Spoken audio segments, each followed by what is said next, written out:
എല്ലാവർക്കും സ്വാഗതം. ഇന്നത്തെ വീഡിയോയിൽ പ്രശസ്ത എഴുത്തുകാരനായ ശ്രീ വൈക്കം മുഹമ്മദ് ബഷീറിൻ്റെ ഒരു ചെറുകഥ കേൾക്കാം. കഥ വിശ്വവിഖ്യാതമായ മൂക്ക്. അദ്ദേഹത്തെക്കുറിച്ച് ചെറിയൊരു ആമുഖം കേൾക്കാം. അദ്ദേഹം 1910 വൈക്കത്തിനടുത്ത് തലയോലപ്പറമ്പിലാണ് ജനിച്ചത്. മലയാള സാഹിത്യത്തിലെ ഒരു അപൂർവ പ്രതിഭാസമാണ് ബഷീർ. അനുഭവത്തിൻ്റെ കയ്പും ഭാവനയുടെ മാധുര്യവും ചിന്തയുടെ സൂക്ഷ്മതയും ഉൾച്ചേർന്നതാണ് ബഷീർ സാഹിത്യം. കഥാഖ്യാനത്തെ ആത്മകഥാസ്പർശിയാക്കാനുതകും വിധം കഥാകൃത്ത് തന്നെ കഥ പറയുന്ന രീതിയിലാണ് കഥാരചന.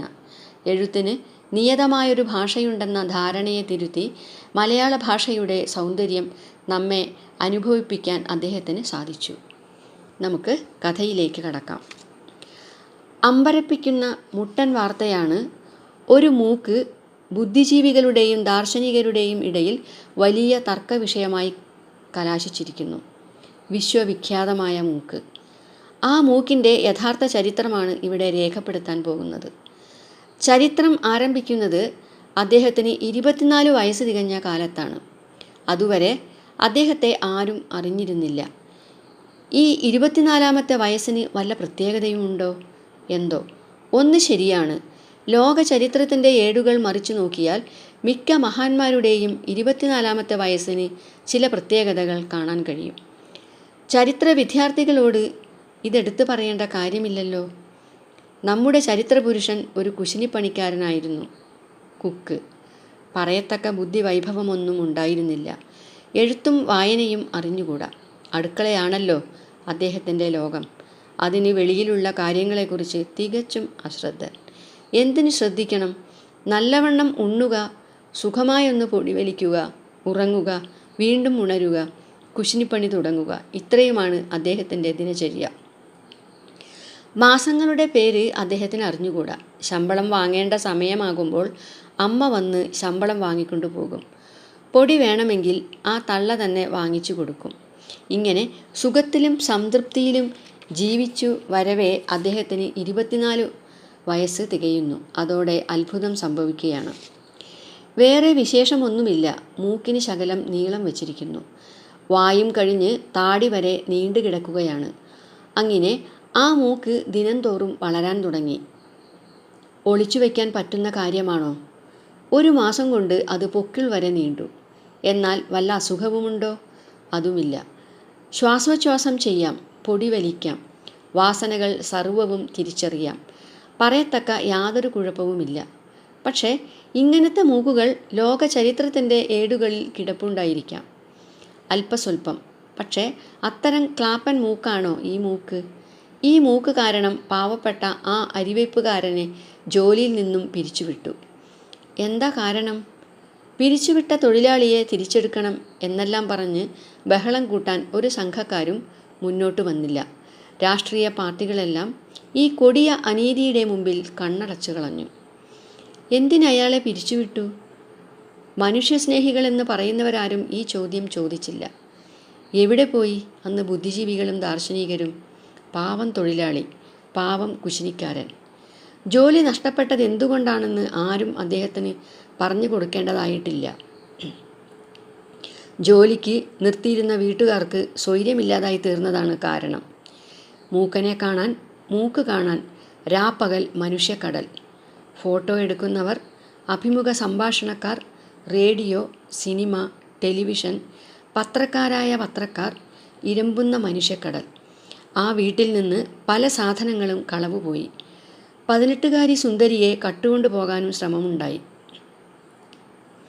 ഈ വിധത്തിൽ ജോലി നഷ്ടപ്പെട്ട ആ കുശിനിപ്പണിക്കാരൻ തൻ്റെ പാവപ്പെട്ട ചെറ്റപ്പുരയിൽ പട്ടിണി കിടക്കുമ്പോൾ ഒരു കാര്യം അയാൾക്ക് നന്നായി ബോധ്യം വന്നു. അയാളും അയാളുടെ മൂക്കും വളരെ പ്രസിദ്ധി നേടിക്കഴിഞ്ഞിരിക്കുന്നു. ദൂരദേശങ്ങളിൽ നിന്ന് പോലും ആളുകൾ അയാളെ കാണാൻ വരുന്നു. ദീർഘമേറിയ മൂക്ക് നോക്കിക്കൊണ്ട് അത്ഭുത സ്തബ്ധരായി നിൽക്കുന്നു.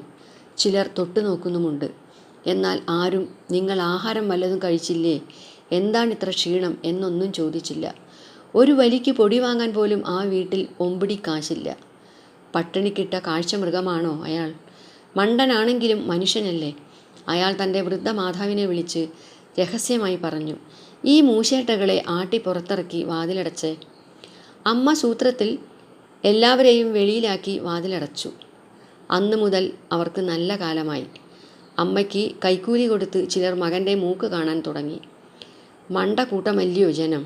ഈ കൈക്കൂലിക്കെതിരായി ചിലർ നീതിമാന്മാരായ ബുദ്ധിജീവികളും ദാർശനികരും ഉശിരൻ ശബ്ദമുയർത്തി. പക്ഷേ ഗവൺമെൻറ് ഇത് സംബന്ധമായി യാതൊരു നടപടിയും എടുത്തില്ല. കേട്ടതായി പോലും ഭാവിച്ചില്ല.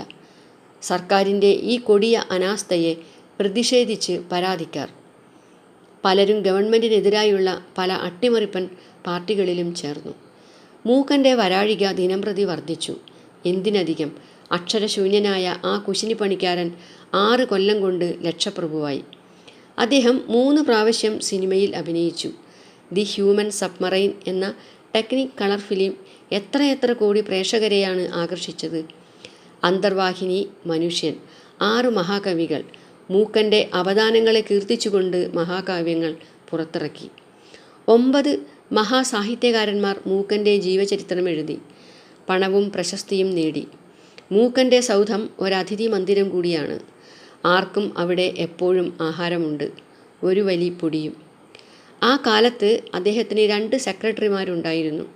2 സുന്ദരികൾ, വിദ്യാസമ്പന്നകൾ. 2 പേരും മൂക്കനെ കലശലായി പ്രേമിക്കുന്നു. 2 പേരും മൂക്കനെ ആരാധിക്കുന്നു. ഏത് മണ്ടനെയും, ഏത് തീവട്ടിക്കൊള്ളക്കാരനെയും, ഏത് മുന്തിയറുപ്പനെയും പ്രേമിക്കാൻ സുന്ദരികൾ എപ്പോഴും ഉണ്ടാകുമല്ലോ. ലോക ചരിത്രത്തിൻ്റെ ഏടുകൾ മറിച്ചു നോക്കിയാൽ 2 സുന്ദരികൾ ഒരു പുരുഷനെ ഒരേ സമയത്ത് പ്രേമിക്കുമ്പോൾ ചില്ലറ കുഴപ്പങ്ങൾ ഉണ്ടായതായി കാണുമല്ലോ. മൂക്കൻ്റെ ജീവിതത്തിലും അതുണ്ടായി. ആ 2 സുന്ദരികളെപ്പോലെ ജനങ്ങൾ ആകമാനം മൂക്കനെ സ്നേഹിക്കുന്നുണ്ട്. പൊക്കിൾക്കുഴി വരെ നീണ്ടുകിടക്കുന്ന അണ്ടകടാഹ പ്രശസ്തമായ സുന്ദരമൂക്ക് മഹത്വത്തിൻ്റെ ചിഹ്നമല്ലേ? തീർച്ചയായും. ലോകത്തിലുണ്ടാകുന്ന പ്രധാന സംഭവങ്ങളെപ്പറ്റി മൂക്കൻ അഭിപ്രായം പറയും. പത്രക്കാർ അത് പ്രസിദ്ധപ്പെടുത്തും. മണിക്കൂറിൽ 10,000 മൈൽ വേഗതയുള്ള വിമാനം ഉണ്ടാക്കിയിരിക്കുന്നു. അതേപ്പറ്റി മൂക്കൻ താഴെ പറയുന്ന പ്രകാരം പ്രസ്താവിക്കുകയുണ്ടായി. മരിച്ച മനുഷ്യനെ ഡോക്ടർ ബുന്ദ്രോസ് ഫുറാസി ബുറോസ് ജീവിപ്പിച്ചു. അതേപ്പറ്റി മൂക്കൻ താഴെ പറയുന്ന പ്രകാരം പ്രസ്താവിക്കുകയുണ്ടായി. ലോകത്തിലേക്ക് ഉയരം കൂടിയ കൊടുമുടിയിൽ ചിലർ കയറി എന്ന് കേട്ടപ്പോൾ ജനങ്ങൾ ചോദിച്ചു, അതേപ്പറ്റി മൂക്കൻ എന്തു പറഞ്ഞു? മൂക്കൻ ഒന്നും പറഞ്ഞില്ലെങ്കിൽ ആ സംഭവം നിസ്സാരം. ഇങ്ങനെ ഗോളാന്തര യാത്ര, പ്രപഞ്ചങ്ങളുടെ ഉൽപ്പത്തി, ചിത്രമെഴുത്ത്, വാച്ച് കച്ചവടം, മെസ്മരിസം, ഫോട്ടോഗ്രാഫി, ആത്മാവ്, പ്രസിദ്ധീകരണശാല, നോവലെഴുത്ത്, മരണാനന്തര ജീവിതം, പത്രപ്രവർത്തനം, നായാട്ട് എന്നുവേണ്ട എല്ലാറ്റിനെ പറ്റിയും മൂക്കൻ അഭിപ്രായം പറയണം. പറയുമല്ലോ. മൂക്കന് അറിഞ്ഞുകൂടാത്തത് മഹാപ്രപഞ്ചങ്ങളിൽ വല്ലതുമുണ്ടോ? ഒന്ന് പറ. ഈ കാലഘട്ടത്തിലാണ് മൂക്കനെ പിടിച്ചുപറ്റാനുള്ള വലിയ ഗൂഢാലോചനകൾ നടക്കുന്നത്. പിടിച്ചുപറ്റുക എന്നുള്ളത് പുത്തനായ ഏർപ്പാടൊന്നുമല്ലല്ലോ. പിടിച്ചുപറ്റലിൻ്റെ കഥയാണ് ലോകചരിത്രത്തിൻ്റെ അധിക ഭാഗവും. എന്താണ് ഈ പിടിച്ചുപറ്റൽ? നിങ്ങൾ തരിശുഭൂമിയിൽ കുറേ തൈ വെക്കുന്നു, വെള്ളമൊഴിക്കുന്നു, വളമിടുന്നു, വേലി കെട്ടുന്നു. പ്രതീക്ഷയാർന്ന വർഷങ്ങൾ നീങ്ങി തൈകളെല്ലാം കുലച്ചു. കുലകുലയായി തേങ്ങകൾ അങ്ങനെ ജോറായി തൂങ്ങുന്നു. അപ്പോൾ നിങ്ങളിൽ നിന്ന് ആ തെങ്ങുംതോപ്പ് പിടിച്ചുപറ്റാൻ ആർക്കാണെങ്കിലും മോഹം തോന്നും മൂക്കനെ പിടിച്ചുപറ്റുക. ആദ്യമായി മൂക്കനെ പിടിച്ചുപറ്റാനുള്ള മഹത്തായ വിപ്ലവ ശ്രമം നടത്തിയത് ഗവൺമെൻറ്റാണ്. അത് സർക്കാരിൻ്റെ ഡാവായിരുന്നു. നാസിക പ്രമുഖൻ എന്നൊരു ബഹുമതിക്കു പുറമെ മൂക്കന് ഗവൺമെൻറ് ഒരു മെഡലും കൊടുത്തു. പ്രസിഡന്റ് തന്നെയാണ് വജ്രഖചിതമായ ആ സ്വർണ്ണ മെഡൽ മൂക്കിൻ്റെ കഴുത്തിൽ അണിയിച്ചത്. എന്നിട്ട് ഹസ്തദാനത്തിന് പകരം പ്രസിഡന്റ് മൂക്കിൻ്റെ തുമ്പിൽ പിടിച്ചു കുലുക്കി. ഇതിൻ്റെയെല്ലാം ന്യൂസ് റീൽ നാടൊട്ടുക്കുള്ള സിനിമാശാലകളിലും ടെലിവിഷനിലും പ്രദർശിപ്പിച്ചു. അപ്പോഴേക്കും രാഷ്ട്രീയ പാർട്ടികൾ ഉഷാറായി മുന്നോട്ട് വന്നു. ജനങ്ങളുടെ മഹത്തായ സമരത്തിന് സഖാവ് മൂക്കൻ നേതൃത്വം കൊടുക്കണം. സഖാവ് മൂക്കനോ? ആരുടെ, എന്തിൻ്റെ സഖാവ്? ഈശ്വര, പാവം മൂക്കൻ. മൂക്കൻ പാർട്ടിയിൽ ചേരണം. ഏത് പാർട്ടിയിൽ? പാർട്ടികൾ പലതാണ്. വിപ്ലവമാണ് ഉന്നം. ജനകീയ വിപ്ലവം. എല്ലാ ജനകീയ വിപ്ലവ പാർട്ടികളിലും ഒരേ സമയത്ത് മൂക്കൻ എങ്ങനെ ചേരും? മൂക്കൻ പറഞ്ഞു, ഞാൻ എന്നാത്തിനാ പാർട്ടിയിലൊക്കെ ചേരണത്? എനിച്ചു കയ്യേല. ഇങ്ങനെ ഇരിക്കുമ്പോൾ സെക്രട്ടറിമാരിൽ ഒരു സുന്ദരി പറഞ്ഞു, എന്നോട് ഇഷ്ടമുണ്ടെങ്കിൽ സഖാവ് മൂക്കൻ എൻ്റെ പാർട്ടിയിൽ ചേരണം. മൂക്കൻ മിണ്ടിയില്ല. ഞാൻ വല്ല പാർട്ടിയിലും ചേരണോ?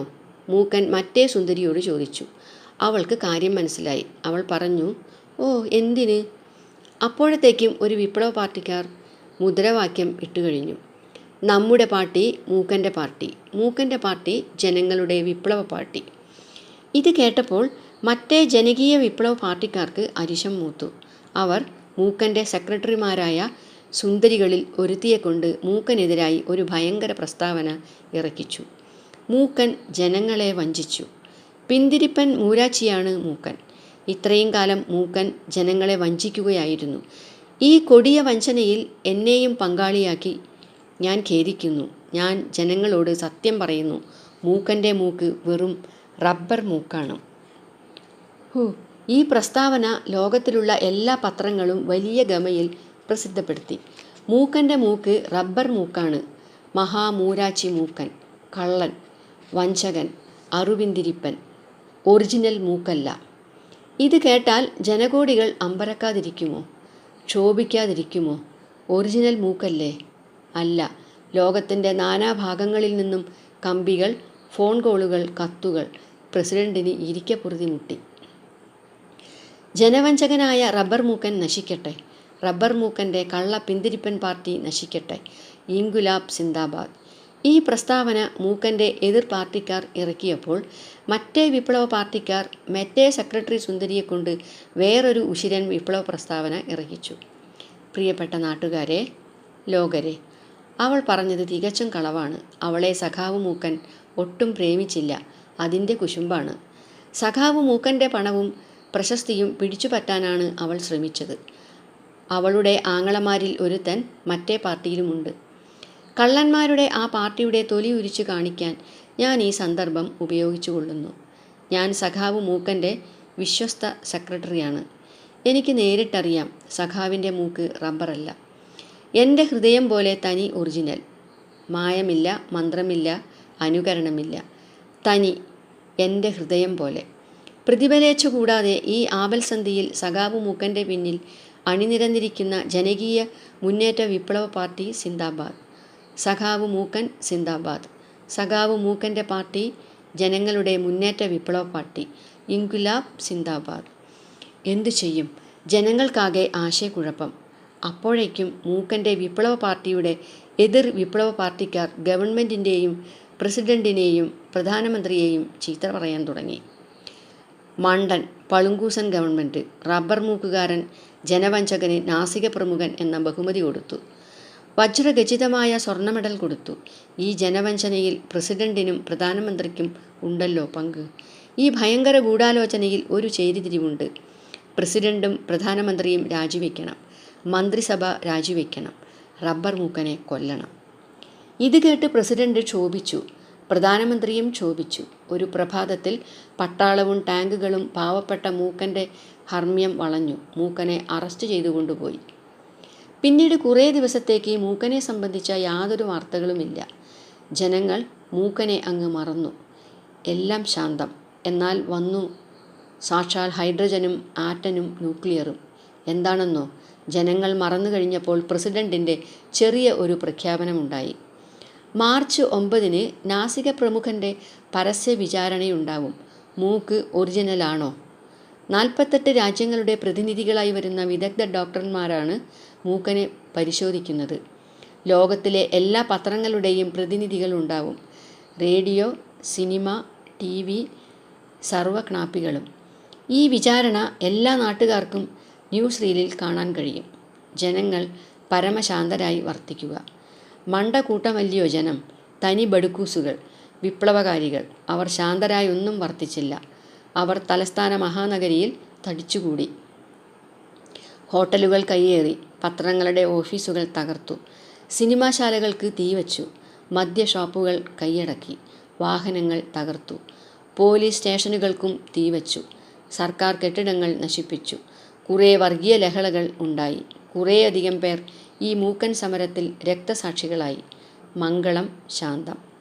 മാർച്ച് 9 മണി 11 പ്രസിഡന്റ് മന്ദിരത്തിന് മുൻവശം മനുഷ്യ മഹാസമുദ്രം തന്നെ ആയിത്തീർന്നു. അപ്പോൾ ഉച്ചഭാഷിണികൾ ലോകത്തിനോടായി ശബ്ദം മുഴക്കി. ജനങ്ങൾ അച്ചടക്കം പാലിക്കണം, വായകൾ അടച്ചുവെക്കുക. പരിശോധന തുടങ്ങി. പ്രസിഡന്റിൻ്റെയും പ്രധാനമന്ത്രിയുടെയും മറ്റനേകം മന്ത്രിമാരുടെയും മഹനീയ സാന്നിധ്യത്തിൽ ഡോക്ടർമാർ ശ്രീജിത്ത് മൂക്കനെ വളഞ്ഞു. ഉത്കണ്ഠാകുലരായ ജനകോടികൾ ശ്വാസം അടക്കിക്കൊണ്ടുള്ള നില. ഒരു മഹാഡോക്ടർ മൂക്കൻജിയുടെ മൂക്കിൻ്റെ തുമ്പ് അടച്ചു.